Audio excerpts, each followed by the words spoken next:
भोपाल की ओर रुख करते जहां से बड़ी खबर है लोकसभा चुनाव से जुड़ी इस वक्त की बड़ी खबर आपको बता रहे हैं। जी हां, लोकसभा चुनाव से जुड़ी इस वक्त की बड़ी खबर भोपाल से आपको बता रहे हैं। उम्मीदवारों के चयन में जुटी भाजपा।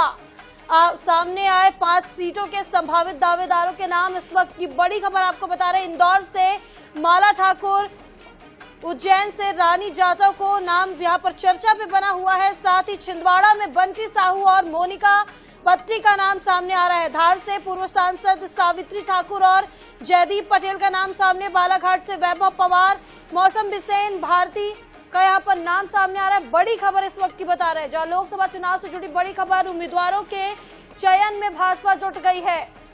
सामने आए 5 सीटों के संभावित दावेदार। इंदौर से माला ठाकुर, दिव्या गुप्ता और मंदार महाजन का नाम शामिल हो रहा है।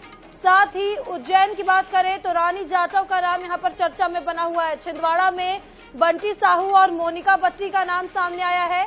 धार से पूर्व सांसद सावित्री ठाकुर और जयदीप पटेल के नाम पर चर्चा की जा रही है। बालाघाट से वैभव पवार, मौसम बिसेन, भारती पारधी का नाम यहां पर चर्चा में बना हुआ है। इस खबर पर ज्यादा जानकारी के लिए हमारे साथ हमारे विशेष संवाददाता अनुराग मालवीय हमारे साथ जुड़ चुके हैं। जी अनुराग, जिस तरीके से 5 सीटों पर अटकलें अभी भी भाजपा के प्रत्याशियों के लिए जारी है लोकसभा सीट में, और अब संभावित प्रत्याशियों के नाम सामने आ गए हैं, क्या कुछ जानकारी? देखिए, बिल्कुल निश्चित रूप से 5 सीटें बची हैं जिन पर प्रत्याशियों की घोषणा बीजेपी ने मध्य प्रदेश में नहीं की है। बड़ी बात है कि इन 5 सीटों के जो पैनल है उनमें महिला उम्मीदवार का नाम जरूर है। अगर हम देखें तो इंदौर से माला ठाकुर, दिव्या गुप्ता का नाम है, मंदार महाजन के साथ। उज्जैन की बात करते हैं तो रानी जाटव का सिंगल नाम की चर्चा है। छिंदवाड़ा से बंटी साहू और मोनिका पट्टी। धार की बात करते हैं तो सावित्री ठाकुर और जयपाल पटेल के नाम की चर्चा है।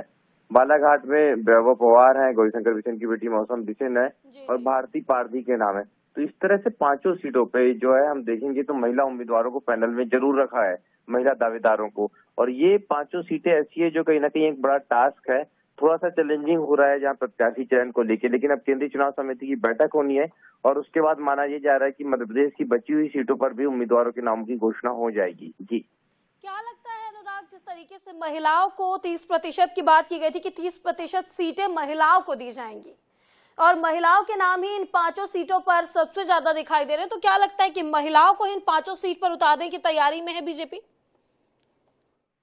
देखिए, 5 में से कम 3 सीटों पर महिला उम्मीदवार होंगे बची हुई, क्योंकि भारतीय जनता पार्टी की जो पहली लिस्ट थी उसमें महिला उम्मीदवारों की संख्या उतनी नहीं थी जितनी उम्मीद की जा रही थी। उसकी भरपाई जो है ये 5 सीटों से की जाएगी और उसके बाद कहीं ना कहीं उस समीकरण को बैलेंस करने की कोशिश की जाएगी।